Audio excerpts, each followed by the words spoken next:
Okay. So listen, man. I ain't gonna lie, bro. I intentionally waited to talk about the Jets because I knew they playing Monday night, and honestly, like I wanted to wait to see how they play Monday night, and just give my thoughts on everything that's going on with the Jets and how I feel about the situation they're in right now. So like, you know, here it goes, I guess, man.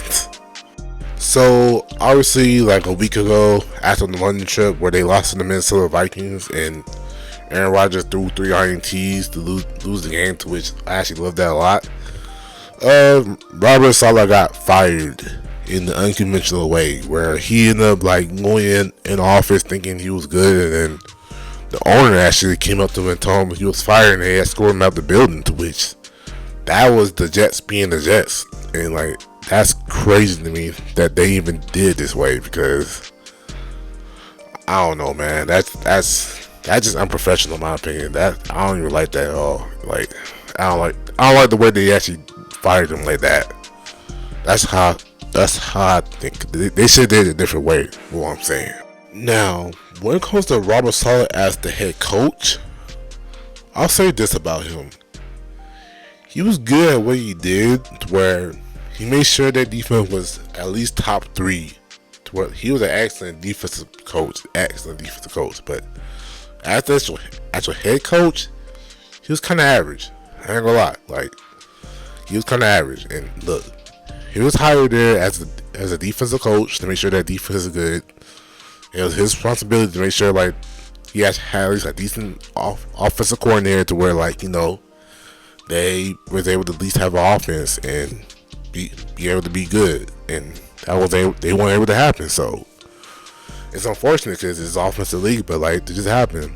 And Robert Saleh, he did his part. They just didn't have an offense ever since he been there. So it's unfortunate, but that's not the reason why he's an average coach, though.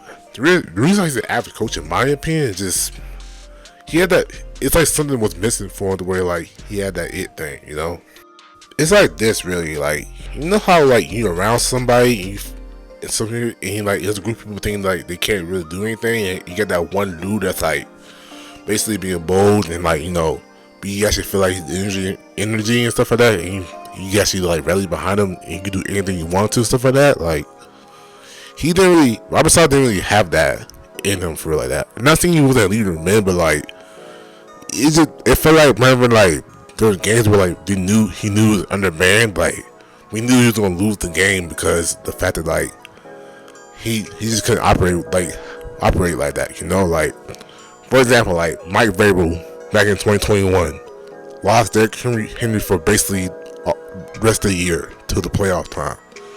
We all thought they were gonna fall off and miss the playoffs, stuff like that. They end up getting the first seed in the whole AFC that year because Mike Vrabel was just that coach. Mike Vrabel was able to like instill them to like, hey man, make sure you just play hard, stuff like that. He was that coach where like you still will his team to like get those wins where you don't expect them to win. Shoot, that's Dan Campbell too. He's another great example. He does the same thing. So like he just didn't have that really. That's really what separated from being like that good coach, in my opinion. But all in all though, man, like I said, really great defensive coordinator. Like he's gonna get a job like next year for a defensive coordinator job. Hopefully it'll put my team with Jacksonville Jaguars, because honestly we need it at this point. Now let's talk about the guy that somehow didn't get fired last week, Aaron Rodgers' best friend, Nathaniel Hackett. So now listen, I ain't gonna lie, like I always think Nathaniel Hackett, man, he's not that good of a coordinator, but like I don't know, man, like it's weird because like I remember Nathaniel Hackett back in 2017, because like he was the offensive coordinator for my Jaguars, and he was an offensive coordinator for that 2017 Jacksonville run, and honestly, like he was able to like make sure that Blake Bortles had the best season of his career.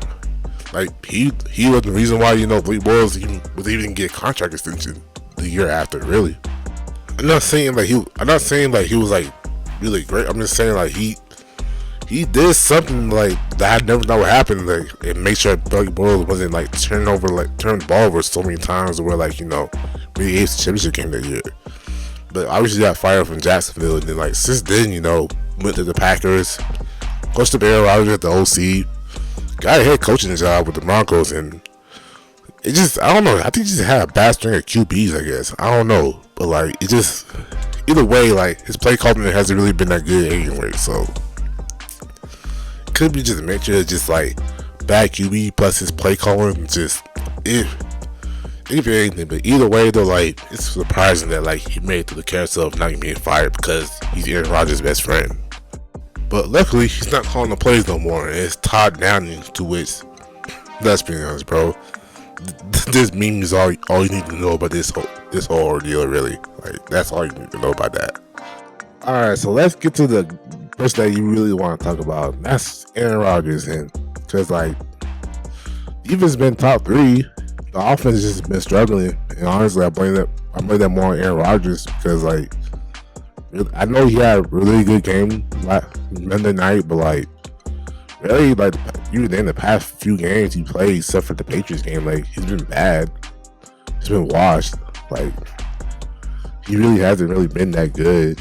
Really, I understand he's 40, but like Tom Brady played good, like beyond his 40s. Like, and look, I ain't gonna lie, bro. Like, look, you can take my like opinion with a grain of salt if you want to, because I ain't gonna lie to you. I've been Aaron Rodgers hater, and I always will be. But I will praise him like he deserves praise, alright? So like I will say that. But right now, he's legit playing bad right now. Like other than that Monday night game, for most of the season he's been playing bad. Like he's throwing a lot more interceptions than he usually would, and they just haven't been seeing the offense really. It's the truth of the matter really at this point. And honestly, bro, like at this point, like the Jets are just waiting for the Devontae Adams trade to happen because like they think that's gonna save the day, but really like that's not really gonna save the whole Jets season. Really, that's just how I see it. Really, like they're a team that I still don't see them making the playoffs because I think Aaron Rodgers is not gonna play like a top half QB in the league. That's just my opinion. Like I don't think he's gonna keep playing like a top half guy in the league. Now, obviously, I could be wrong. Aaron Rodgers might do that thing in where like he just magically throw for 300 yards like the first time in like since 2021. But like, hey man, like we'll see though. We'll see. They got to week 8 to like trade for Devontae Adams, so like it'll actually help out Garrett Wilson though. They'll help him out because he's getting double like crazy right now. But like even then, like I don't really see that being a needle mover for it like that because even then, like I don't see him making the Super Bowl or even the AFC Championship game for that matter. So that's just how I see it. Oh yeah, one more thing before I actually get out of here with this video, man. Like when it comes to that Robert Saleh firing thing, I heard reports that like he met up with the owner and the owner fired him and stuff like that. I don't think Aaron Rodgers was solely responsible for Robert Saleh getting fired, but like I do think he played a part of him getting fired, in my opinion, because I think when Robert Saleh penalized him for him having that little trip he had like during the offseason and stuff like that, he actually penalized him for that. I think that's when the relationship soured maybe, but that's just speculation though, man. But that's probably where like all that the relationship really turned left for that. But I do think Aaron Rodgers played a part in Robert Saleh getting fired because ain't no way you just talk to your own QB and then next day just not fire him. Like there's no way that happened. Like no way. I don't believe that at all. Like come on now. Yeah, because at that point now, like you just really just trying to avoid like being criticized for something that like definitely a part of. So like we ain't even let you get away with that easy. Just ain't no way to let you get away with that. So other than that, no, that's all I got for the Jets, man. Like defense still top defense in the league. Offense got improved. Offensive line is better, but it's better than it was last year. All right, but other than that, though, I felt really honestly like the team really ain't gonna be a team till Aaron Rodgers is out of the league because honestly they're gonna need to look for a QB anyway. So they might as well start next year. So hey, see what happens this year. You know what I'm saying? Ballin' on the bitch like love my James. Hit the gas pedal, his eyes got flame. Touch all night, gotta call her my name. She the only one to get rid of my pain. Control the whole body like a PS5 game. Twerking in my hotel, doing her thing. We sippin'